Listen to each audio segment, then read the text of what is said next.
All right, imagine this. A king who, before he even hits his 30s, has conquered an empire stretching all the way from Greece through Egypt and deep into Central Asia. It's almost unbelievable, right? Well, today we are diving into this explainer of Robin Lane Fox's biography of Alexander the Great. We're going to strip away centuries of legend and get right to the core of the immensely complicated guy who literally changed the ancient world. Why are we still obsessed with him thousands of years later?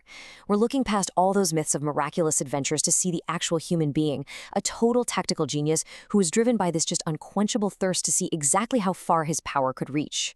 Because look, we all know the myth, right? His name has survived for over 2,000 years. But we really have to ask, who was the real Alexander? Was he this brilliant military tactician, a ruthless conqueror, a visionary trying to unite different peoples? Or honestly, was he just a young king whose absolute ambition became completely impossible to control? The historical sources show us a deeply complex guy. I mean, this is a man whose own mother convinced him he was the literal son of Zeus, and who rode into battle on an untamable horse named Bucephalus. He could be extraordinarily generous one minute and then fiercely ruthless the next, admiring foreign cultures while totally destroying the cities that dared to resist him. So let's track how this all started. Born in 356 BC in Macedon, he was educated by the absolute finest minds. Tradition famously points to Aristotle as his tutor. But he was also heavily influenced by the heroic poetry of Homer. He really identified with Achilles, imagining a world where his glory could outlive him. Crucially, though, when his father, King Philip II, was assassinated in 336 BC, Alexander didn't just inherit a dangerous throne at the age of 20. He inherited this incredibly professional, battle-hardened army that his dad had spent decades building, so he wasn't starting from scratch. By 334 BC, taking that supreme military machine, he crossed the Hellespont into Asia, launching a massive invasion of the Persian Empire that his father had only dreamed of. But before he could look east, he actually had to secure his home base, because rivals popped up instantly. The prominent Greek city of Thebes saw an opportunity and rebelled, and Alexander's response? Terrifyingly swift. He brutally destroyed the entire city, killing or enslaving thousands. But in this kind of bizarre twist that perfectly captures his dual nature, part ruthless conqueror, part cultured Greek, he ordered that the temples and the house of his favorite poet Pindar be completely spared from the flames. He wasn't just putting down a rebellion here. He was sending a really unmistakable message to the rest of the Greek world. The new king tolerates zero defiance. With his home turf locked down through sheer fear, he was ready to take on the largest empire on earth. Now, to take on the massive Persian Empire with a relatively small force, Alexander really had to lean into some distinct tactical advantages. He leveraged incredible speed, and he used the famous Macedonian phalanx, this tightly packed infantry formation armed with sarissas, which were these massive 18-foot-long spears, basically an impenetrable wall of spikes holding the enemy in place while Alexander struck the weak points with his cavalry. But the thing that truly set him apart was his frontline leadership. He wasn't some distant commander watching safely from a hill. No, he personally led these incredibly dangerous cavalry charges right into the thickest, most violent parts of the fighting. Putting himself at the absolute point of greatest danger inspired just unmatched loyalty from his men. And the sheer mismatch he was facing really can't be overstated. King Darius III of Persia commanded a force with enormous resources that just massively outnumbered the invading Macedonians. But at famous clashes like Issus in 333 BC and Gaugamela in 331 BC, Alexander's fast, aggressive forces completely flipped the script. He was a total master of terrain and timing. He'd actively exploit weaknesses in those static Persian formations, create a sudden opening, and just drive his forces right through it. The massive Persian army collapsed time and time again under these targeted attacks. The panic got so bad that King Darius actually fled the battlefield in such a hurry, he left his own mother, wife, and daughters behind in his royal tent. Wild, right? So with Darius on the run and the main military power protecting the Persian throne effectively destroyed, the domino effect of Alexander's victories was swift and absolute. The great capitals of the Persian Empire basically collapsed one after another. Babylon fell, Susa fell, Persepolis fell. Alexander achieved the impossible. He systematically dismantled the most powerful empire in the ancient world. And the wealth he captured? Staggering. Robin Lane Fox notes in the biography that looting the great treasury of Persepolis took thousands of mules and camels just to carry away the gold and silver. At this point, Alexander wasn't just a Macedonian king anymore. He was stepping directly into the shoes of the Persian rulers he just defeated, commanding wealth the Greek world could barely even comprehend. But this transition, it created a profound cultural tension. See, his Macedonian companions followed him expecting to rule over Persia as elite foreign conquerors, plunder the wealth, go back home. Instead, Alexander totally shocked his men by actively adopting the royal customs of the very people he'd just defeated. He appointed Persians to high positions, brought them into his army, and encouraged mixed marriages. But the real breaking point for a lot of them was his demand for proskynesis, the Persian custom of bowing down or blowing a kiss to the king. To the free-speaking Macedonian generals, treating a mortal man like a god was deeply, deeply disgusting. Alexander knew that to rule this vast new territory, he had to bridge both worlds, but for his exhausted, battle-hardened soldiers, it created a massive, dangerous rift.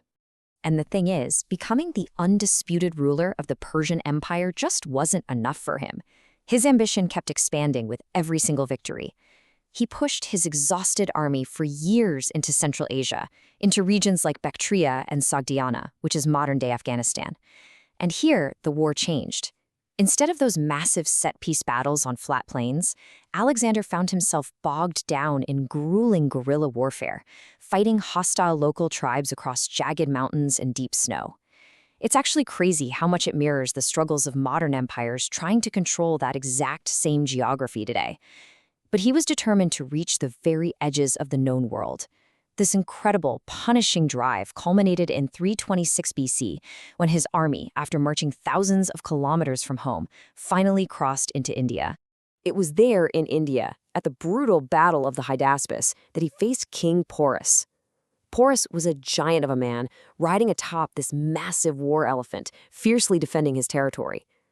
After Alexander barely managed to win this incredibly hard-fought battle, he asked the defeated, bleeding King Porus how he wished to be treated, and Porus looked down at Alexander and gave this legendary reply: "I wish to be treated like a king." That defiance really struck a chord with Alexander. It earned his immediate respect, and he actually restored Porus to power, even expanding his territory. It's one of those amazing moments where Alexander's dual image, the relentless conqueror and the admirer of true physical courage, becomes so incredibly vivid. He respected greatness, even in his bitterest enemies. Yet, every epic has its breaking point, right? At the Hyphasis River, the unstoppable momentum of Alexander's ambition finally hit a hard, physical limit. His men. They had marched for years, they'd fought countless battles, and bled across entire continents. The simple truth was, they wanted to go home. They outright refused to march even one single step further east, and Alexander was absolutely furious.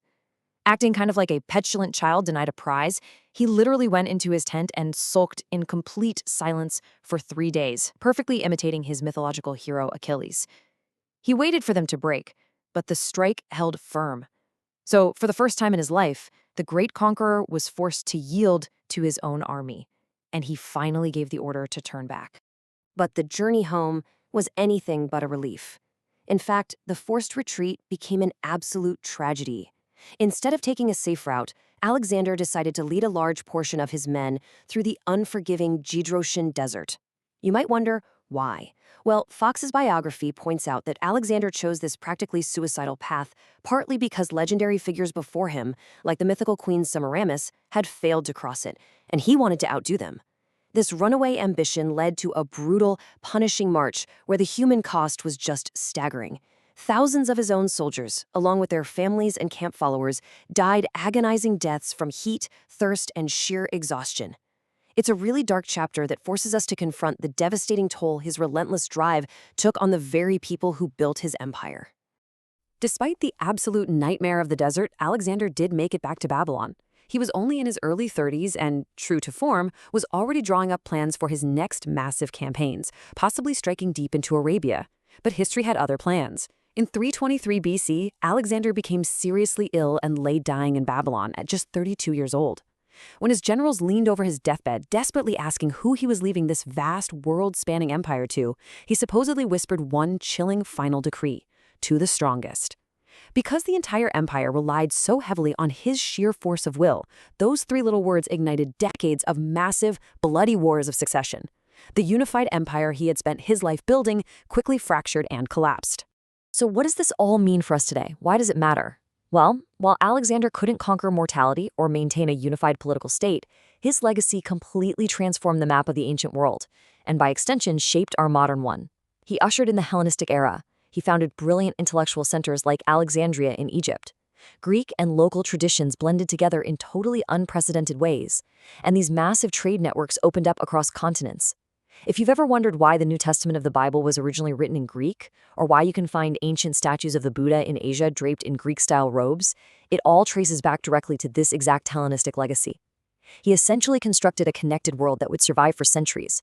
Ultimately, Alexander defeated kings, crossed endless deserts, and built a legend that has survived for millennia.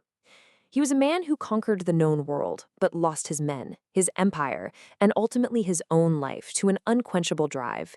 He was a young guy whose victories continually expanded his desires until he literally ran out of world his men were willing to march across. He conquered an empire he could not keep and built cities that vastly outlived him. As we wrap up this explainer, we're left with a story that goes way beyond mere military history. It forces us to pause and ask, how far can human ambition truly go before it consumes itself? It's a question that makes the story of Alexander the Great just as relevant today as it was over 2,000 years ago.